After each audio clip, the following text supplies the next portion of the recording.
টানা বৃষ্টিতে থমকে গেছে বন্দরনগরী চট্টগ্রাম সহ পার্বত্য জনজীবন। গত 24 ঘন্টায় 43 বছরের রেকর্ড ভেঙে 412 মিলিমিটার বৃষ্টিপাত হয়েছে।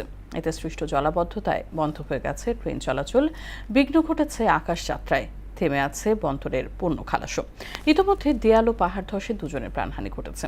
এছাড়া কক্সবাজারের রোহিঙ্গা ক্যাম্পে পাহাড় ধসে 5 শিক্ষার্থীর মৃত্যুর খবর পাওয়া গেছে। এতে আহত হয়েছে আরও কয়েকজন। প্রশাসন বলছে পানিবন্দী ও পাহাড়ের পাদদেশে বসবাসকারীদের নিরাপদে সরিয়ে নেওয়ার কাজ চলছে। তাহসিন তারিনের রিপোর্ট।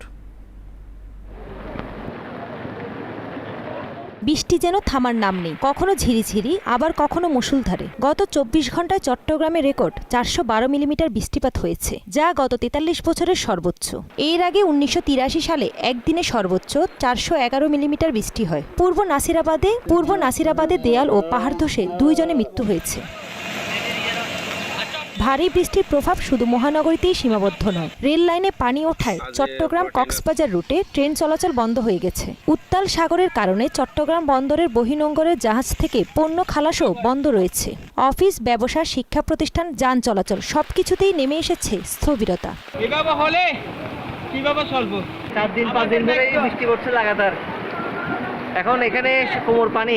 এদিকে কক্সবাজারের উখিয়ায় রোহিঙ্গা ক্যাম্পে পাহাড় ধসে 5 শিক্ষার্থীর মৃত্যু হয়েছে। এছাড়াও এই ঘটনায় আটকা পড়েছে প্রায় আরও 30 শিশু। তাদের উদ্ধারে কাজ চালিয়ে যাচ্ছে ফায়ার সার্ভিসের 2টি ইউনিট। বুধবার দুপুরে উখিয়ার 5 নম্বর রোহিঙ্গা ক্যাম্পে এই ঘটনা ঘটে।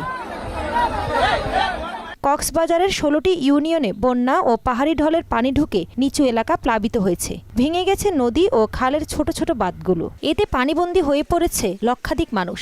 অতিবৃষ্টির কারণে জলাবদ্ধতার সৃষ্টি হয়েছে। নিষ্কাশনের ব্যবস্থা থাকলেও কিন্তু কৃত্রিম জলাবদ্ধতার কারণে এই পানিটা অতি সহজেই নামার সুযোগটা থাকে না। আমার আউটার বন্ধ, ঘর বাড়ি ঢুকে যাবে।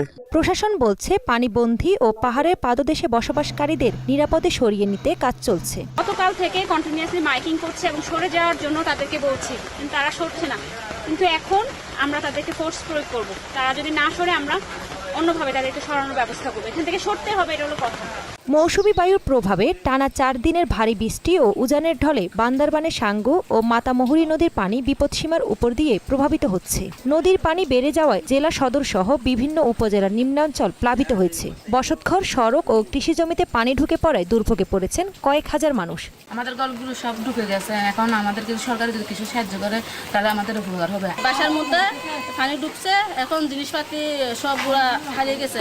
আমাদের বাড়িতে পানি ঢুকে গেছে, আমাদের জিনিসপাতি আমরা ঘর থেকে বের করতে পারি না। অনেক কিছু বন্যার পানিতে ভেসে গেছে। এদিকে দুর্যোগ মোকাবিলায় জেলায় 220টি আশ্রয়কেন্দ্র প্রস্তুত রেখেছে প্রশাসন।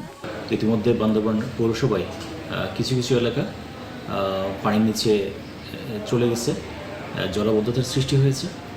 এর পরিপ্রেক্ষিতে আমরা পুরো বান্দরবান পৌরসভার অভ্যন্তরে যতগুলি আশ্রয়কেন্দ্র আছে সেগুলি ইতিমধ্যেই খুলে দেওয়া হয়েছে। বৃষ্টিপাত অব্যাহত থাকলে পরিস্থিতি অবনতি হতে পারে বলে আশঙ্কা করছেন এলাকাবাসী। তাহসিন তারিন, মোহনা সংবাদ।